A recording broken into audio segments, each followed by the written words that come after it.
सैयदना सारी सख्ती एक मकाम से गुजर रहे हैं।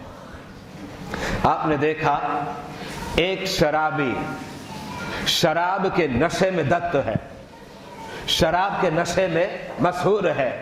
अचानक जो है उस पर गशी तारी हो गई, हालत गशी में गिर पड़ा, जमीन पर पड़ा हुआ था, कोई उसकी तरफ इल्तिफात नहीं करता, देखता नहीं है। फरमाया मेरा गुजर उसके करीब से हो गया। मैंने देखा शराब के नशे में मस्त तो है, लेकिन उसकी जबान पर खुदा का जिक्र है, अल्लाह अल्लाह की सदा कर रहा है।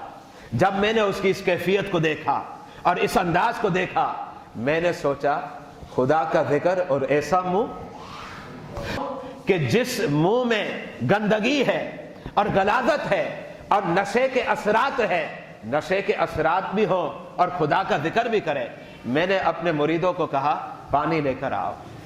पानी लाया गया, मैंने उसके मुंह को धोया, उसके मुंह को साफ कर दिया, इसलिए कि मेरा दिल इस बात को गवारा नहीं कर रहा था कि जिस हलक से नशा और शराब उतर रही हो, उसी जबान से जो है ये अल्लाह अल्लाह की सदाओं को बुलंद कर रहा हो। तो अल्लाह का जिक्र पाकीज़ा जबान से हुआ करे, अल्लाह का जिक्र पाकीज़ा जबान से हुआ करे। इसलिए मैंने उसके मुंह को पानी से साफ कर दिया। फरमाया रात का वक्त हुआ, मेरी आंख लग गई और गैबी निदा हो गई।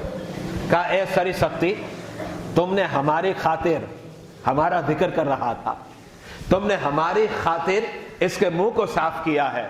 सरी सख्ती सुन लो, हमने तुम्हारी खातिर इसके दिल को साफ कर दिया है। तहज्जुद का वक्त हो गया और उस जमाने में, आजकल तो फजर में भी लोग गायब होते, लेकिन उस जमाने में क्या होता, लोग नमाज तहज्जुद के लिए भी इस कदर कसरत से मस्जिद के अंदर आ जाते कि आजकल फजर में भी इतने नमाज़ी नहीं होते होंगे। तहज्जुद पढ़ने के लिए मस्जिद में हाजिर हो जाते थे।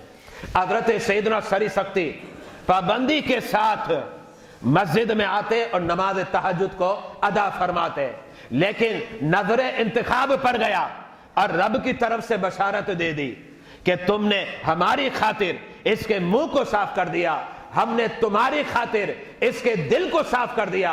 हज़रत सैयदना सरी सख्ती फरमाते हैं, वो शख्स जो आज से कबल शराबी था, आज से कबल शराबी और जवारी और कबाबी था, मैंने देखा नमाज तहज्जुद में हाजिर है।